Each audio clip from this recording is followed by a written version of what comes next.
যে ভোর হয়ে গেছে, বাড়ি থেকে বেরোলাম মানিকবাগে। এখন দেখুন ভোরের পরিবেশটা এরকম। আর একটু সামনে এগিয়ে গিয়ে দেখাচ্ছি যে চাষিরা ভোরবেলা থেকে ধান ঝাড়াইয়ের কাজে লেগে পড়েছে। ওরা ধান ঝাড়ছে। অঘ্রাণ মাসের এই নতুন ধানটা না প্রত্যেক চাষিরই ঘরে ওঠে এবং এরা এই ধানটা দিয়েই প্রায় সারা বছরের খাদ্য জোগান রাখে। এই যে দেখুন, খুব ভালো লাগে।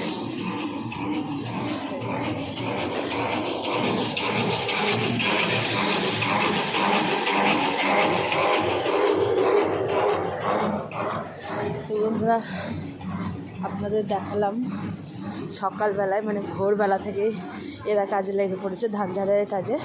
কারণ বেলা হলে কাজের অনেক অসুবিধা হয়, আর ভোরবেলাটা কাজের জন্য পাওয়া যায়, তো ওই জন্য মানে মনোসংযোগটা সকালে মিলে কাজটা এগিয়ে নিচ্ছে। তো ভালোই লাগলো। আপনাদের কেমন লাগলো কমেন্টে জানাবেন।